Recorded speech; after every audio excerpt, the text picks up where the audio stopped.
हमारे लड़के इतने जोश में थे कि उन्होंने कुछ सोचा ही नहीं। उनके मन में सिर्फ एक ही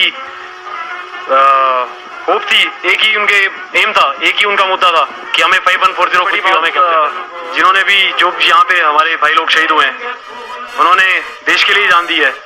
और मैं यही करूंगा कि उनके घर वालों को शांति मिले और हमारी तरफ से, हमारी इंडियन आर्मी की तरफ से जो कुछ भी बन सकता होगा will definitely do that for them. आज का टॉकिंग आउट वीडियो भारतीय सेना के हमारे बहादुर फौजियों को डेडिकेटेड है। इस वीडियो में हम कुछ सिलेक्टेड परमवीर चक्र से सम्मानित बहादुरों और उनके ऊपर बनी फिल्मों की बात करेंगे। शुरू करते हैं परमवीर सूबेदार जोगिंदर सिंह से। सूबेदार जोगिंदर सिंह 1936 में ब्रिटिश इंडियन आर्मी में शामिल हुए और उन्होंने सिख रेजिमेंट की 1st बटालियन को ज्वाइन किया। 1962 के भारत चीन की लड़ाई के दौरान वो बुमला पास पर एक प्लाटून को लीड कर रहे थे। दुश्मन बहुत भारी संख्या में था और सूबेदार जोगिंदर सिंह की प्लाटून में सिपाही बहुत कम। इसके बावजूद उन्होंने चीनी हमले के खिलाफ बहुत बहादुरी से अपने सैनिकों को लीड किया। सूबेदार जोगिंदर तब तक अपनी चौकी पर डटे रहे जब तक वो खुद बहुत बुरी तरह घायल नहीं हो गए। चीनियों ने घायल सूबेदार को तो पकड़ लिया, लेकिन सूबेदार साहब ने इसकी उनसे बहुत बड़ी कीमत ली। गोला बारूद खत्म होने के बाद भी हमारे इस शेर ने चीनी सैनिकों को अपनी राइफल के बेयोनेट से लड़ते हुए उनमें से कम 56, जी हाँ 56 सैनिकों को मार गिराया। सूबेदार जोगिंदर सिंह अपनी चोटों की वजह से चीनी हिरासत में ही वीर गति को प्राप्त हुए। उनकी इस बहादुरी और परम बलिदान के लिए उन्हें परमवीर चक्र से सम्मानित किया गया। उनकी बहादुरी पर बनी 2018 की पंजाबी बायोपिक सूबेदार जोगिंदर सिंह, इस फिल्म में गिप्पी सिंह ने उनके रोल को बहुत अच्छे से निभाया है। सूरा सो पहचानिए जो लड़े दीन के है, पुरजा कट मरे कबू न छाटे खे। आगे बात करते हैं मलयालम फिल्म 1971 बियॉन्ड बॉर्डर्स की। ये फिल्म 2017 में रिलीज हुई थी और इस फिल्म में 1971 के इंडिया पाकिस्तान वॉर की बसंतर की लड़ाई दिखाई गई है। इस लड़ाई के लिए हमारे 2 बहादुरों को परमवीर चक्र मिला था और ये फिल्म इन दोनों बहादुरों को कवर करती है, सिर्फ अलग नामों से। ये 2 बहादुर हैं मेजर होशियार सिंह दहिया और 2nd लेफ्टिनेंट अरुण खेत्रपाल। पहले बात मेजर दहिया की। मेजर दहिया ने 1963 में भारतीय सेना की ग्रेनेडियर्स रेजिमेंट को ज्वाइन किया। 1971 की 15 दिसंबर को ग्रेनेडियर्स की एक बटालियन को बसंतर नदी के ऊपर एक पुल बना के दुश्मन के जरपाल इलाके पे कब्जा करने का काम दिया गया। मेजर दहिया जरपाल पे हमला करने वाली कंपनी की लीड में थे। दुश्मन की जरपाल पे किलेबंदी बहुत ही मजबूत थी और मेजर दहिया का काम बहुत ही मुश्किल। हमले के दौरान मेजर दहिया की कंपनी पर दुश्मन की मशीन गनों ने जबरदस्त आग बरसाई। निडर होकर उन्होंने हमले को लीड किया और एक भयंकर आमने सामने की हाथापाई की लड़ाई के बाद जरपाल पे कब्जा कर लिया। अगले 2 दिनों तक दुश्मन ने पैटर्न टैंकों की मदद से जरपाल के ऊपर 4 जवाबी हमले किए। इन जवाबी हमलों की भारी गोलाबारी में अपनी जान की परवाह किए बिना मेजर दहिया खुद भी लड़ते रहे और साथ साथ हर ट्रेंच में जा जाकर अपने फौजियों को मोटिवेट भी करते रहे। उनकी इसी निडर लीडरशिप से प्रभावित होकर उनकी कंपनी ने इन सभी हमलों को नाकाम कर दिया और दुश्मन को भारी नुकसान भी पहुंचाया, जिसमें दुश्मन के 85 फौजी मारे गए और मेजर दहिया को उनकी बहादुरी और लीडरशिप के लिए परमवीर चक्र से सम्मानित किया गया। बसंतर की लड़ाई के दूसरे परमवीर चक्र विजेता 2nd लेफ्टिनेंट अरुण खेत्रपाल भी इस फिल्म में दिखाए गए हैं। 2nd लेफ्टिनेंट अरुण फौजियों के परिवार से आते थे और वो जून 1967 में एनडीए गए। 1971 में उन्हें पूना हॉर्स में कमीशन किया गया। पूना हॉर्स को बसंतर की लड़ाई में ग्रेनेडियर्स को सपोर्ट करने का काम दिया गया था। लड़ाई में इस डिवीजन का काफ़ी नुकसान हुआ और 2nd लेफ्टिनेंट अरुण के टैंक के अलावा सिर्फ एक और ही टैंक बचा था। जब दुश्मन बिल्कुल हावी हो गया तब वो अपना टैंक लेके दुश्मन के टैंकों की फॉर्मेशन में घुस गए और अपने इस हमले में खुद शहीद होने से पहले उन्होंने दुश्मन के 10 पैटर्न टैंक मिट्टी में मिला दिए। जी हाँ, 10। सेकंड लेफ्टिनेंट अरुण की इसी बहादुरी से दुश्मन को पीछे हटना पड़ा और उनके इसी कारनामे के लिए उन्हें भी परमवीर चक्र से सम्मानित किया गया। सेकंड लेफ्टिनेंट अरुण से जुड़ा एक और किस्सा सुनिए। अरुण खेत्रपाल के पिता रिटायर्ड ब्रिगेडियर ML खेत्रपाल अपने खुद के बचपन का घर देखने के लिए 2001 में पाकिस्तान गए थे। लाहौर में उनको पाकिस्तान आर्मी के रिटायर्ड ब्रिगेडियर ख्वाजा मोहम्मद नसीर ने अपने घर आने का न्योता दिया। यहाँ ब्रिगेडियर खेत्रपाल को बहुत इज्जत और सम्मान दिया गया। भारत वापस आने से एक रात पहले ब्रिगेडियर नसीर ब्रिगेडियर खेत्रपाल को कुछ कहने के लिए अलग ले गए। नसीर बोले, सर, मैं आपसे कुछ कहना चाहता हूं। 1971 की लड़ाई में मैं पाकिस्तानी आर्मी की 13 लांसर्स टैंक डिवीजन को लीड कर रहा था। हमने बसंतर की लड़ाई में आपके बेटे अरुण खेत्रपाल की पूना हॉर्स से लड़ाई की और अरुण की बहादुरी ने हमें वहीं रोक दिया था। मेरे और अरुण के टैंक लड़ाई में बचे हुए आखिरी टैंक थे। आखिर में हम दोनों ने एक दूसरे पे फायर किया।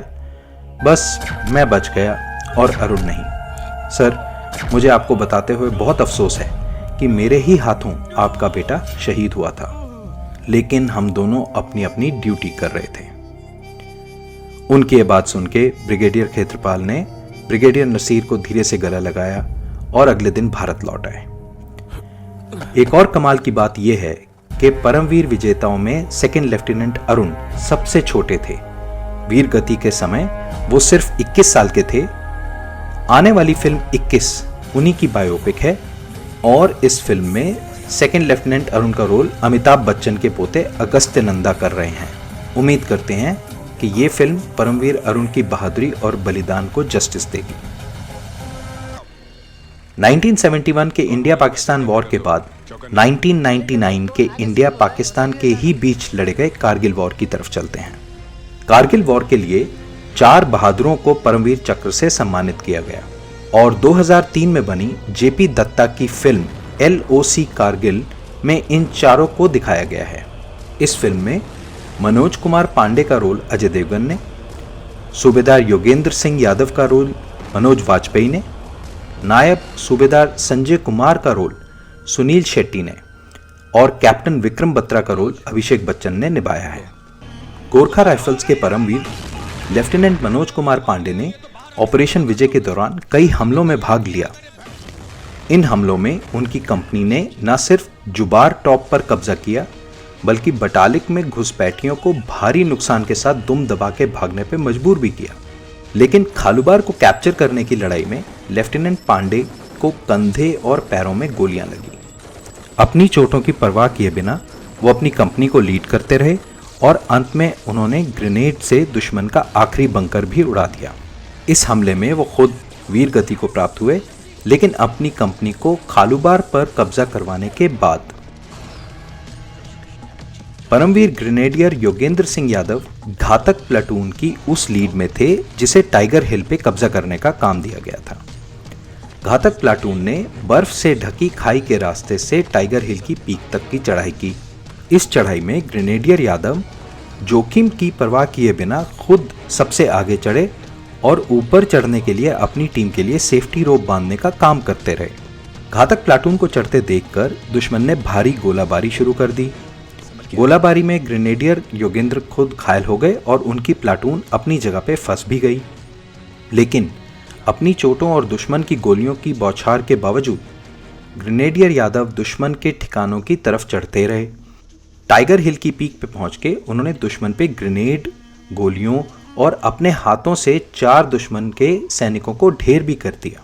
उनकी बहादुरी से घातक प्लाटून का रास्ता साफ हुआ और हमारी फौज ने टाइगर हिल टॉप पर वापस कब्जा पा लिया।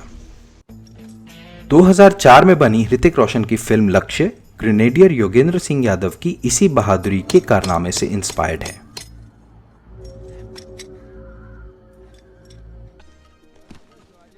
राइफलमैन संजय कुमार ने मुश्को घाटी में .4875 के फ्लैट टॉप पर कब्जा करने के लिए खुद को वॉलंटियर किया। हमले के दौरान जब दुश्मन की गोलाबारी ने उनकी पलटन को रोक दिया तो राइफलमैन संजय कुमार ने अपनी जान की बिना परवाह दुश्मन पे हमला बोल दिया। आमने सामने की लड़ाई में उन्होंने पहले बंकर में घुस के 3 घुसपैठियों को मार गिराया, लेकिन खुद गंभीर रूप से घायल भी हो गए। अपनी चोटों के बावजूद उन्होंने दूसरे बंकर पे भी अकेले ही हमला कर दिया। उन्हें देख के दुश्मन पैनिक कर गया और भागने पे मजबूर हो गया। सिर्फ इतना ही नहीं, उन्होंने भागते दुश्मन की ही मशीन गन उठा के उन्हीं गीदड़ों को मार भी डाला। उनकी इस बहादुरी से फ्लैट टॉप पे तिरंगा फिर से लहराया। कारगिल लड़ाई के चौथे जांबाज हैं परमवीर कैप्टन विक्रम बत्रा। कैप्टन बत्रा को न सिर्फ LOC कारगिल में दिखाया गया है, बल्कि 2021 में उनकी शेरशाह नाम की बायोपिक भी रिलीज हुई है। कैप्टन बत्रा की 13 जम्मू एंड कश्मीर राइफल्स को .5140 को कैप्चर करने के बाद .4875 को भी कैप्चर करने का काम दिया गया। अपनी कंपनी को लीड करते हुए कैप्टन बत्रा ने आमने सामने की लड़ाई में पहले 5 दुश्मन मार गिराए। फिर जख्मी हालत में उन्होंने ग्रेनेड से दुश्मन का आखिरी बंकर भी उड़ा दिया।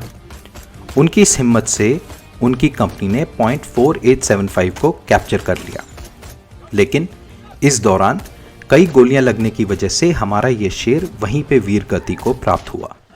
उनकी बायोपिक शेरशाह की प्रोडक्शन वैल्यू काफी हाई है और कैप्टन बत्रा का रोल सिद्धार्थ मल्होत्रा ने बहुत बढ़िया निभाया है।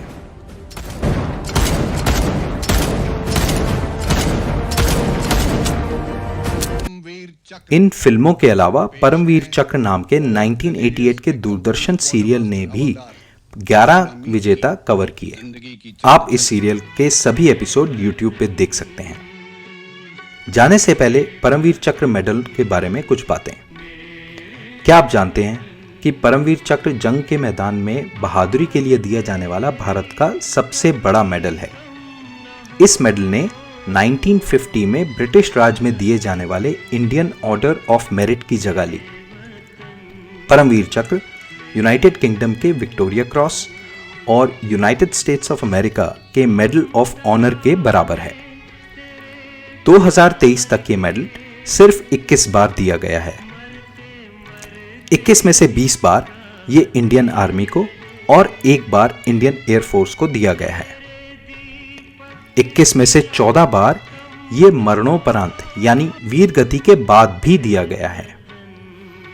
21 में से 16 बार ये किसी न किसी इंडिया पाकिस्तान लड़ाई के लिए दिए गए और 5 बार किसी अन्य दुश्मन से लड़ाई के लिए। परमवीर चक्र विजेताओं पे बनी फिल्मों की इस छोटी सी लिस्ट को देख के लगता है कि इंडियन सिनेमा और OTT प्लेटफॉर्म्स को हमारे परमवीरों पे और ध्यान देना ही चाहिए। उन पे और फिल्म्स बननी चाहिए और सीरियल्स बनने चाहिए और हर भारतीय भाषा में बनने चाहिए, ताकि उनकी बहादुरी के किस्से इंडिया के हर बच्चे को पता चले। चलिए, इसी उम्मीद के साथ आपसे फिर मिलेंगे। अगर आपको आज का वीडियो पसंद आया हो तो इसे लाइक करें। अपने विचार हमें कमेंट सेक्शन में लिख के जरूर बताएं। टॉकिंग आउट चैनल पे ऐसे ही दिलचस्प वीडियो देखते रहने के लिए चैनल को सब्सक्राइब करें और बेल आइकन भी दबाएं। जय हिंद।